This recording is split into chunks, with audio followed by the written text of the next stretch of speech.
कहानी की शुरुआत में साउथ ईस्ट एशिया के जंगल को दिखाया जाता है। यहाँ पर कुछ लोग पेड़ काट रहे थे। बुलडोजर को चलाने वाला आदमी किसी शख्स को देखता है जो उसके साथी के ऊपर हमला किया। वो वहाँ पर जाके देखता है इंसान का उंगली गिरा हुआ था और खून से लथपथ उसके साथी का हेलमेट। मतलब उसके साथी को किसी ने मार दिया। वो आदमी ये सब देख के यहाँ से भागने लगता है और किसी ट्रैप में फंस जाता है। तभी वहाँ पर एक आदिवासी आके उसे मार देता है। यहाँ से सीन शिफ्ट होके कुछ दोस्तों को दिखाया जाता है। रिच और उसकी वाइफ जैस्मिन, एजे और उसके वाइफ माया को। रिच और एजे वो दोनों बेस्ट फ्रेंड्स हैं। रिची हाल ही में अपनी कंपनी को बेचा है। इस खुशी में एजे और माया को गिफ्ट के तौर पे रिवर ट्रिप और यहाँ का सारा खर्चा अपने ऊपर लेता है।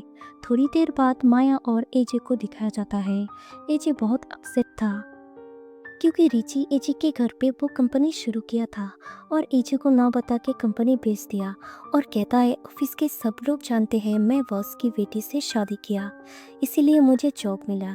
यहाँ से सीन शिफ्ट होके निक नाम का एक आदमी को दिखाया जाता है जो इस रिवर ट्रिप का गाइड होता है। इसके बाद सब लोग काइकिंग के लिए बोट में चढ़ते हैं। ट्रिप 2 दिन का होने की वजह से निक सबसे उनका फ़ोन ले लेता है, लेकिन एजे अपना फ़ोन नहीं दे। इसके बाद सब लोग बोट के जरिए जंगल की ओर आगे जाने लगता है। इस दौरान निक कहता है मेरा डैड भी यहाँ पर गाइड थे और उसके परदादा यहाँ पर आने वाले पहले बाहर के अब वो अचानक से गायब हो गए थे। यहाँ पर आदिवासी कबीला मिला था।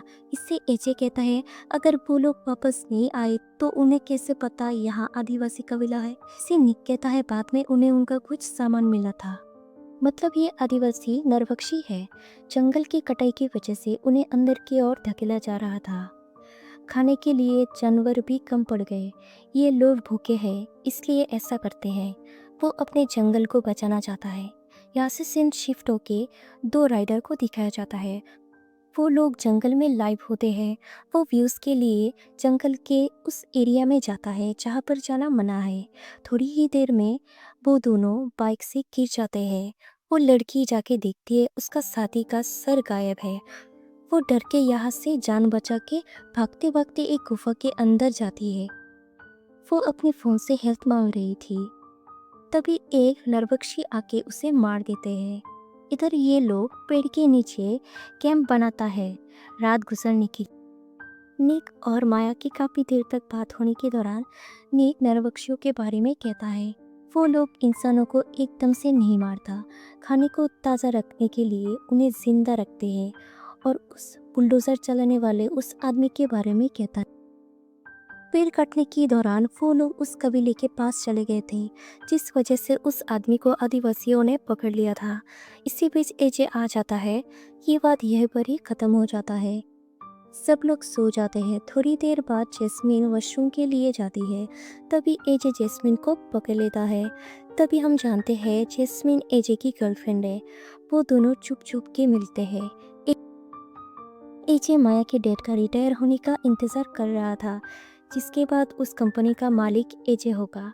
इन दोनों में बहस होता है कि एजे अभी भी जैस्मिन को दिलासा दे रहा था और ये सब कुछ रिची और माया देख रहे थे। शायद इसी वजह से अगले दिन रिची बोट लेके चला गया था।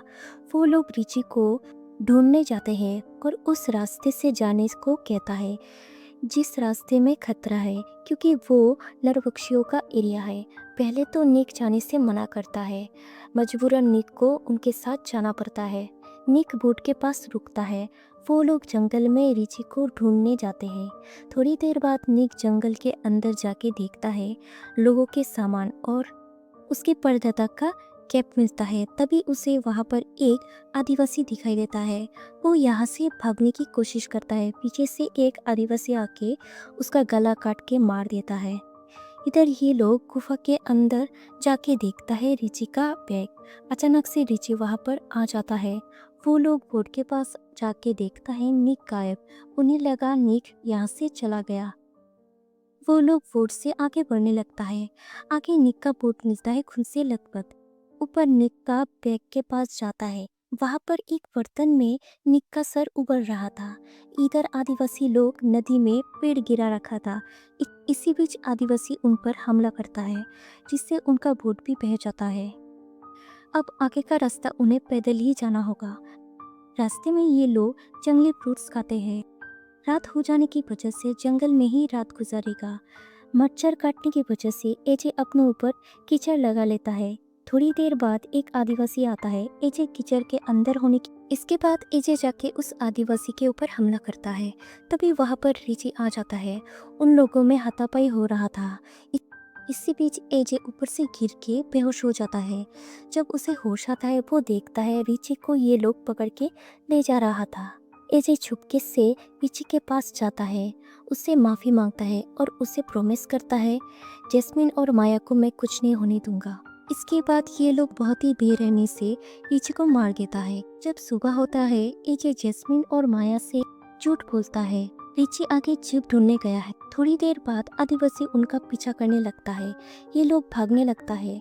इसी बीच जैस्मिन गड्ढे में गिर जाती है। उसका कंधे में नुकीली लकड़ी घुस जाता है। माया रस्सी की मदद से जैस्मिन के पास जाके उस लकड़ी को निकाल लेती है। वो लोग बाहर आके उस झरने के ऊपर से कूदते हैं। सामने उन्हें उनका बोट मिलता है।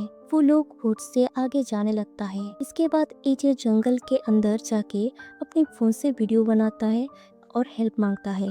तभी एक आदिवासी आता है।